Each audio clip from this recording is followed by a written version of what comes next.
안녕하세요. 불량TV입니다. 오늘 전해드릴 이야기는요, 박지성 선수가 맨유로 가기 전 챔스 4강에 아인토벤을 올려놓았던 2004-2005 시즌 이야기입니다. 2003-2004 시즌 리그 31골을 터뜨린 득점왕 캐즈만을 내세웠던 아인토벤은 아약스에 밀려서 리그 우승에 실패합니다. 로날드 쿠만 감독의 아약스에게 유독 약한 모습을 드러낸 것이었죠.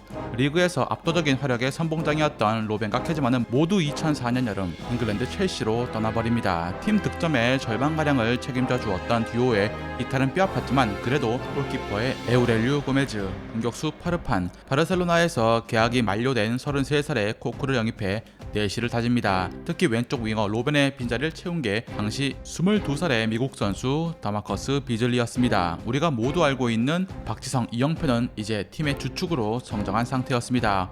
호플란드 혼자 많은 걸 책임져야 했던 센터백 자리에 첼시의 22살 브라질 수비수 알렉스로 임대 보강합니다. 많은 돈을 들인 건 아니었지만 아인토벤은 최대치의 가성비를 뽑아낸 셈이었습니다. 입단 5년째가 된 반본멜은 1년 전 부상으로 인해 마음고생을 했던 마음을 털어내고 이제 주장으로 팀의 확고한 리더십을 발휘하기 시작합니다. 아인토벤은 네덜란드 리그 전 시즌 2위의 자격으로 챔스 예선을 치러야 했습니다. 상대는 광적인 응원으로 유명한 레드스타. 아인토벤은 이 압도적인 분위기 속에서 웅크렸지만 박지성의 선제골로 다행히 숨통을 트입니다. 아인토벤은 3골이나 실점을 했지만 원정에서 그나마 2골을 넣었기 때문에 홈 경기를 기대해 볼 수 있었죠. 홈에서 무조건 이겨야 했던 아인토벤은 또다시 박지성이 경기 초반 PK를 획득해내면서 굉장히 쉽게 게임을 풀어나갈 수가 있었고 박지성의 치명적인 뒷공간 패스로 상대의 퇴장까지 이끌어냅니다. 이어서 두 번째 골 비즐리의 득점까지 박지성이 도와주었죠. 이때 이미 아인토벤으로 완전히 게임이 기울어져 있다 봐도 과언이 아니었습니다. 수적인 우위를 앞세워 아인토벤은 레드스타에게 5골을 폭격하고 챔스 본선으로 향합니다.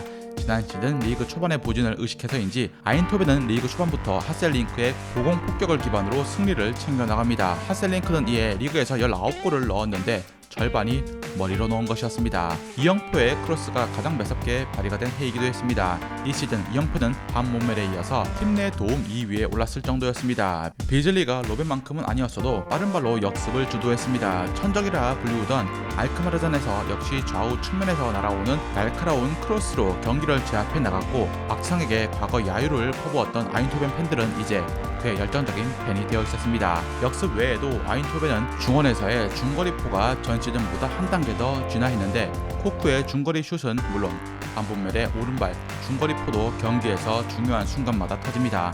따라서 도르트문트를 비롯해서 레알 마드리드 등 유수의 클럽들이 이미 반본멜에게 관심을 표한 뒤였습니다. 아약스가 전 시즌만큼의 모습을 보여주지 못하고 아인토벤이 꾸준한 경기력을 내면서 리그 초반부터 선두 경쟁이 격차가 나기 시작했습니다. 이에 박지성은 박스 안에서의 매서운 움직임으로 여러 차례 PK를 획득해 주었고 필드 전방위에서 뛰면서 팀의 보배 같은 존재로 활약합니다. 공격이 이렇게 자유롭게 펼칠 수가 있었던 것은 뒤에서 수비형 미드필더를 보았던 코크의 역할이 컸습니다.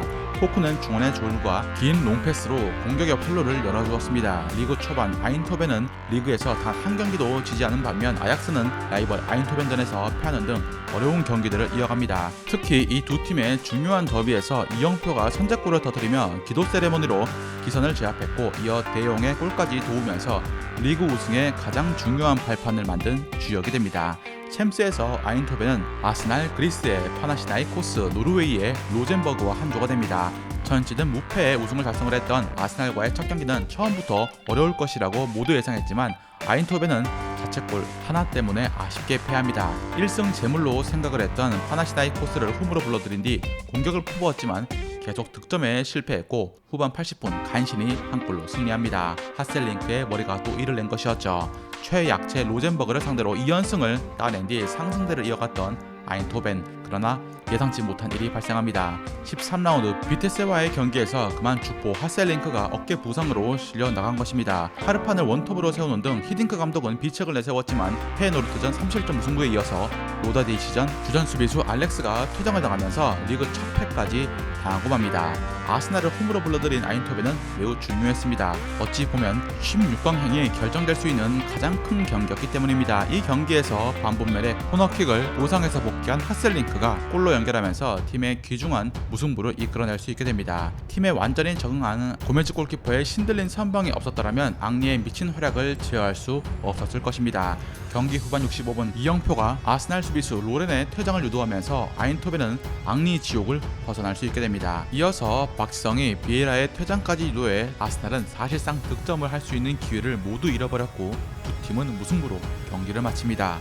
같은 시간 다른 구장에서 열린 경기 결과를 지켜보던 히딩크 감독은 16강행이 확정되자 쾌재를 부릅니다. 아인토벤이 챔피언스리그 출범 후 처음으로 16강에 든 순간이었습니다. 이전까지 늘 조별 탈락만 했던 팀이기 때문입니다. 챔스에서 위대한 업적을 쓴 아인토벤의 질주는 여기서 멈추지 않았습니다. 리그에선 하셀링크의 득점과 박지성의 측면 돌파가 연일 불을 뿜었고 로더 제이시에게 1패 이후 지지 않는 경기를 선보입니다. 여유있는 1위 질주 속에 하셀링크에게 휴식을 부여하고 새로 영입한 후베르토에게 기회를 주는 등 운영을 합니다. 박지성과 파르판이 공격 전개를 맡았고 아약스와 리그 2차전에서 반본메리 헤드트릭을 터뜨리면서 아약스에게 완패를 안깁니다. 이렇게 리그 우승은 사실상 아인토벤에게 넘어간 후였습니다. 히딩크 감독은 이제 리그보다 챔스에 집중하기로 합니다. 16강에서 AS 모나코를 만난 것입니다. 프랑스 축구는 상상 이상으로 매우 거칠었습니다. 데시안 감독이 이끌었던 모나코는 시종일관 거친 플레이로 압박을 했지만 골 넣는 수비수 알렉스는 높은 타점으로 결승골뿐만 아니라 상대 공격수 원톱 아데바요르까지 꽁꽁 묶었습니다. 2차전 역시 아인토벤은 두 골이나 넣으면서 모나코를 무너뜨렸죠. 득점보다 아인토벤은 높은 경기 집중력으로 모나코를 흔들었습니다. 이때 박지성과 에브라는 훗날 함께 팀 동료가 될 줄은 생각도 하지 못한 때였습니다. 8강전에서 만난 건 또 프랑스 클럽인 올림피크 리옹이었습니다. 이 경기에 맨유의 퍼거슨 감독은 미드필더 자원 마이클 애쉬양을 관찰하기 위해서 직접 프랑스로 건너온 상황이었습니다. 그러나 퍼거슨 감독의 눈에 들어온 것은 애쉬양이 아닌 박지성의 움직임이었습니다. 팀의 누구보다 헌신하며 뛰는 박지성의 모습에 빠진 것이었습니다. 그리고 박지성은 포크의 동점골에 크게 기여하며 퍼거슨을 매료시킵니다. 아인토벤은 2차전에서 리옹과 승부차기까지 가는 접전 끝에 가까스로 4강에 오릅니다. 애쉬양과 말루다의 슛을 막아낸 고메즈는 챔스 8강 최고의 골키퍼로 등극하는 순간이었습니다. 아인토벤 홈구장에서 이겼고 4강을 확정지은 것이었기 때문에 구장은 열광의 도가니로 빠져들었습니다. 아인토벤이 당시 이 정도로 상위권에 올라올 것이란 예상은 아무도 하지 못한 것이었습니다. 33살의 노장 포크가 너무나 많이 뛰었던 탓일까요? 점점 부하부하가 걸리기 시작합니다. 박지성은 그라운드를 좀 더 폭넓게 쓰면서 공수 모두에서 발군의 모습을 보입니다. 아인토벤은 리그 30라운드 비테스와의 경기에서 리그 우승을 확정짓습니다. 리그 경기가 아직 4경기나 더 남았지만 2위와 승점은 너무나 크게 벌어져 있던 상태였습니다. 이제 이들은 리그뿐만 아니라 챔스와 리그컵까지 모두 노려볼 수 있게 된 것입니다. 과거 히딩크 감독이 트래블을 달성했던 1980년대의 아인토벤이 다시 상기된 순간이었습니다. 주전 선수들을 리그에서 빼며 체력을 안배했던 아인토벤이었지만 안타깝게도 비즐리가 무릎 부상으로 아웃되었고 공격에 누수가 생깁니다. 때마침 이때 아펠라이가 리그 후반기에 투입되어서 2골 2도움에 깜짝 활약을 해주며 신의 탄생을 알립니다. 이제 아인토벤은 챔피언스리그 4강으로 향합니다. 말디니 스탐을 축으로 한 수비와 카카 세브첸코의 공격진은 산시로에서 아인토벤을 몰아세웁니다. 간간히 터지는 아인토벤의 역습도 만만치 않았습니다. 고메즈만큼 뛰어난 골키퍼도 AC 밀란에 존재했습니다. 디다 골키퍼도 고메즈와 함께 선방쇼를 펼칩니다. 세브첸코와 욘달 토마손에게 2골을 허용하며 아쉬움을 남긴 아인토벤은 홈으로 AC 밀란을 불러들여 2차전을 갔습니다. 무엇보다 초반 선제골이 필요했던 아인토벤은 초반부터 매섭게 강공으로 밀란을 괴롭혔고 당황한 밀란은 박지성에게 선제골을 내주며 흔들립니다. 2선, 3선의 자원들이 모두 공격에 가담을 하면서 AC 밀란의 3배에 달하는 슈팅, 압도적인 점유율로 당대 최강팀이라 평가받는 밀란을 상대로 2골을 뽑아냅니다. 선제 2골이 모두 박지성, 이영표로부터 만들어진 것이었죠. 아인토벤은 말디니, 네스타, 스탐, 카프의 수비를 상대로 3골이나 정렬시켰지만 경기 막판 암브로지니에게 통안의 골을 내주면서 다득점 원칙에 따라 4강전에서 고배를 마십니다. 그라운드에 쓰러져 펑펑 우는 선수들에게 아인토벤 팬들은 박수를 보냅니다. 시즌 마지막 경기는 리그컵이었습니다. 결승에 올랐던 아인토벤은 박지성의 골을 포함해 4골을 퍼부으며 시즌 마지막 유종의 미를 거두었습니다.